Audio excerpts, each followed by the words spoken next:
ഹിന്ദു ദൈവങ്ങളുടെയും ഭാരതാംബയുടെയും നാമത്തിൽ സത്യപ്രതിജ്ഞ ചെയ്ത ബി.ജെ.പി. കൗൺസിലർമാരെ അയോഗ്യരാക്കണമെന്ന് സി.പി.എം. തിരുവനന്തപുരം കോർപ്പറേഷനിലെ CPM. Parliamentary party leader SP. ദീപക്കാണ് തലസ്ഥാനത്തെ 20 കൗൺസിലർമാർക്കെതിരെ പരാതി നൽകിയത്. അതേസമയം അള്ളാഹുവിന്റെ നാമത്തിൽ പ്രതിജ്ഞയെടുത്ത മുസ്ലിം കൗൺസിലർമാർക്കെതിരെ സി.പി.എമ്മിന് ഒരു പരാതിയുമില്ല.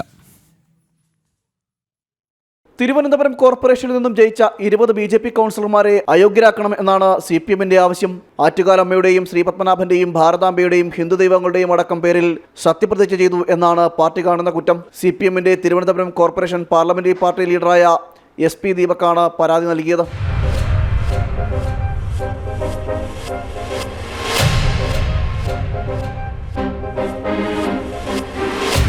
പരാതിയുടെ ആദ്യ ഭാഗത്തിൽ വിവിധ ഹിന്ദു ദൈവങ്ങളുടെയും അള്ളാഹുവിൻ്റെയും ഒക്കെ നാമത്തിൽ പ്രതിജ്ഞകൾ നടന്നതായി പറയുന്നുണ്ട്. പക്ഷേ പിന്നീട് പരാതിയുടെ കാതലായ ഭാഗത്തേക്ക് വരുമ്പോൾ അള്ളാഹുവിൻ്റെ പേര് പറഞ്ഞു എന്ന ഭാഗം മനഃപൂർവ്വം ഒഴിവാക്കിയിരിക്കുന്നു.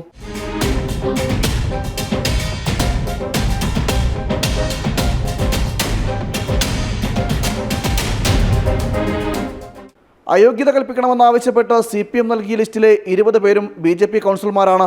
എല്ലാവരും പ്രതിജ്ഞ എടുത്തതാവട്ടെ ഹിന്ദു ദൈവങ്ങളുടെയും ഭാരതാംബയുടെയും ബലിദാനികളുടെയും പേരിലും. എന്നാൽ അള്ളാഹുവിൻ്റെ പേര് പറഞ്ഞ് പ്രതിജ്ഞ ചൊല്ലിയ ഒരാളുടെ പേരും ലിസ്റ്റിൽ ഇല്ലെന്നതും വ്യക്തം.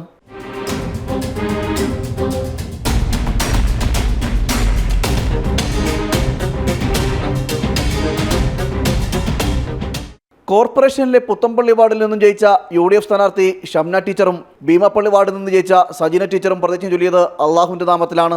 ഷംന എന്ന ഞാൻ അള്ളാഹുവിന്റെ നാമത്തിൽ സത്യപ്രതിജ്ഞ ചെയ്യുന്നു.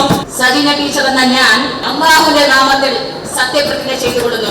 അതായത് ഹിന്ദു ദൈവങ്ങളുടെ നാമത്തിൽ സത്യപ്രതിജ്ഞ ചെയ്ത ബി.ജെ.പി. കൗൺസിലർമാർക്കെതിരെ മാത്രമാണ് സി.പി.എമ്മിന് പരാതിയുള്ളത്. അള്ളാഹുവിന്റെ നാമത്തിൽ പ്രതിജ്ഞയെടുത്ത മുസ്ലിം കൗൺസിലർമാർക്കെതിരെ സി.പി.എമ്മിന് പരാതിയില്ല. ജനം, തിരുവനന്തപുരം.